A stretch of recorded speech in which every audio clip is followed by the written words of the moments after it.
নোটিশের পর আমরা একটা জবাব দিয়ে দেব। এবার কিন্তু ইলেকশন খুব কড়া, চাকরি নিয়ে টানাটানি হয়ে যেতে পারে। সেই কারণে কোনো রকম ভয় সৃষ্টি যদি তৈরি হয়, তার একদম বিরুদ্ধে আছে। পোল বা ইন্ডিউসমেন্ট বরদাস্ত করা হবে না। কোনো রকম ভয় সৃষ্টি করা, কোনো রকম ছাপ্পা, কোনো রকম সোর্স জ্যামিং, বুথ জ্যামিং, এটা একদমই বরদাস্ত করা যাবে না। সেটাতে পুলিশ সুপার সাহেব ওখানে আছেন, আর আমাদের ডিস্ট্রিক্ট ফোর্স কোঅর্ডিনেটর নিগম সাহেব আমাদের সঙ্গে আছেন।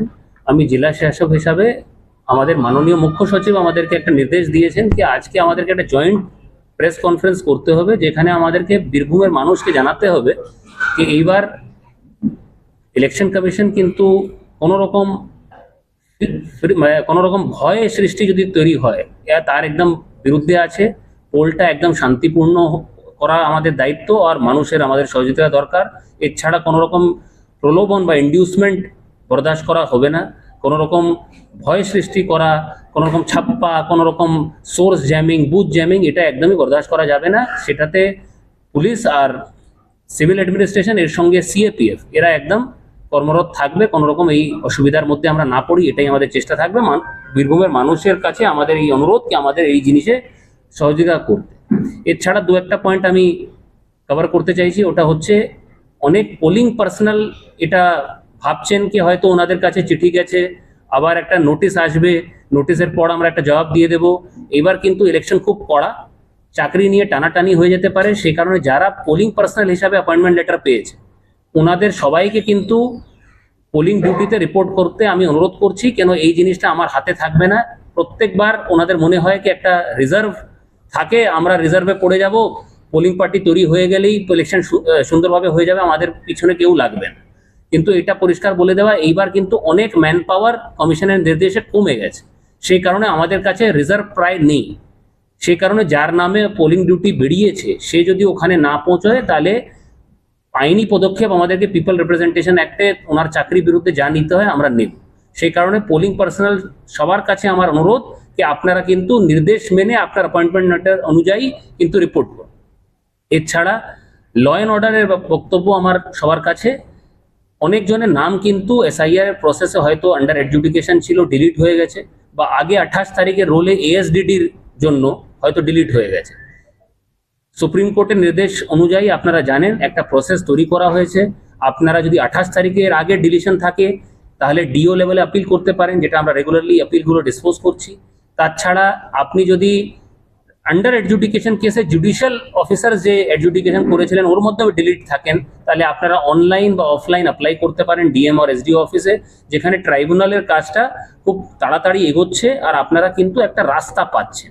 সেই কারণে কোনো রকম ভয় সৃষ্টি করা, প্যানিক একটা তৈরি করা, কোনো রকম চাপ তৈরি করা, এটা আমার মানুষের কাছে অনুরোধ কি আপনারা পুরো প্রসেসের সময় আমাদের সঙ্গে ছিলেন, আর এই শেষ বেলা ইলেকশনের সময়টা চলে এসছে, আপনারা কিন্তু আমাদের সঙ্গে থাকুন। এটাই আমার একটা জয়েন্ট অনুরোধ।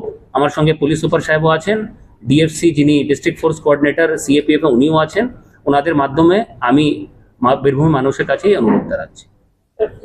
ইলেকশন করতে কোথাও কি সমস্যা হচ্ছে? দেখুন, ডিএম সাহেব ডিটেলে বলে দিয়েছেন।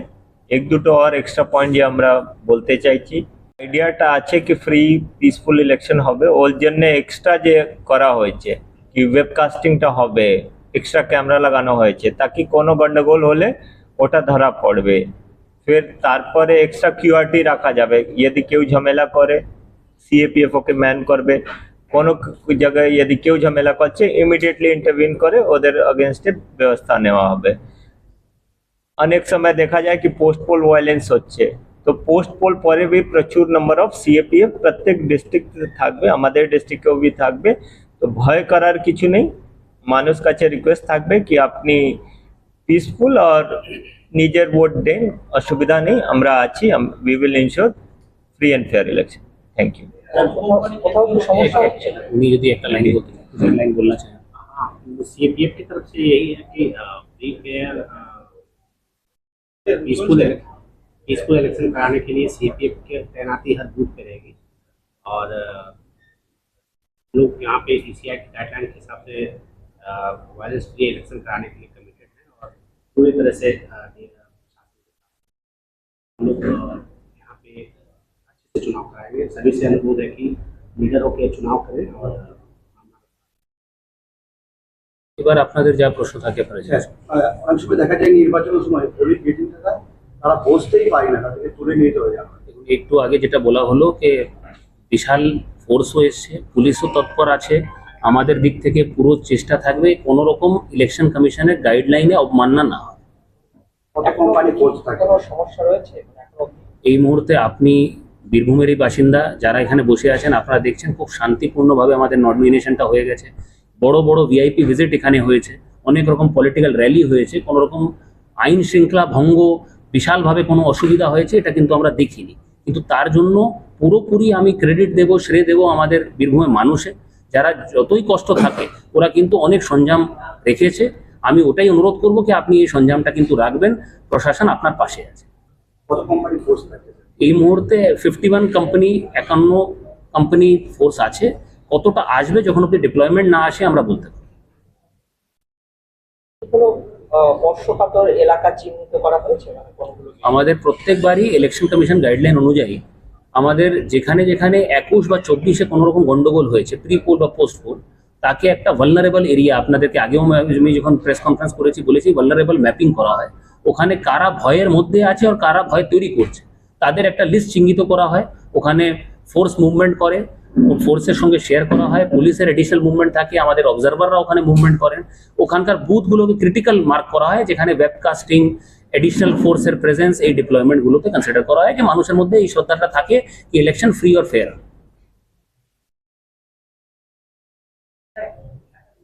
লাভপুরের যিনি ক্যান্ডিডেট আছে সেটা অভিযোগ করছে যে যারা টিচার, প্রাইমারি টিচার থাকে তরুণের সব করছে পরবর্তী সময় তিনি যান এবং সেগুলো ছিঁড়ে ফেলে দেওয়া হয় এবং যারা মিটিং করছে তাদের সরিয়ে ফেলা হয়। যদি এরকম কোনো অভিযোগ আমাদের কাছে আসে, আপনি জানেন এই পুরো জিনিসের জন্য রেসপন্সিবল হচ্ছে মডেল কোড অফ কন্ডাক্টের যা নিয়ম, রিটার্নিং অফিসার তার নোডাল, ওনার কাছে কমপ্লেন করলেই একটা ইন্ডিপেন্ডেন্ট ইনকোয়ারি করা হবে। তারপরে যা রেজাল্ট বেরোবে আমরা আপনাদের সঙ্গে শেয়ার করব। আমার কাছে, আমি সকাল থেকে মিটিংয়ে ছিলাম, আমার কাছে আসেনি, নিশ্চয়ই রিটার্নিং অফিসারের কাছেই করবেন, কেন উনি রেসপন্সিবল ওই এলাকায়। যদি এরকম কোনো কমপ্লেন পড়ে সিএমএস এ কমপ্লেন করা যেতে পারে, 1950-তে কমপ্লেন করা যেতে পারে, আমাদের নাম্বারও সবার কাছে আছে, হোয়াটসঅ্যাপেও করা যেতে পারে, অবজারভারগুলোকেও আমরা নাম্বারগুলো নিউজ পেপারে পাবলিশ করেছি।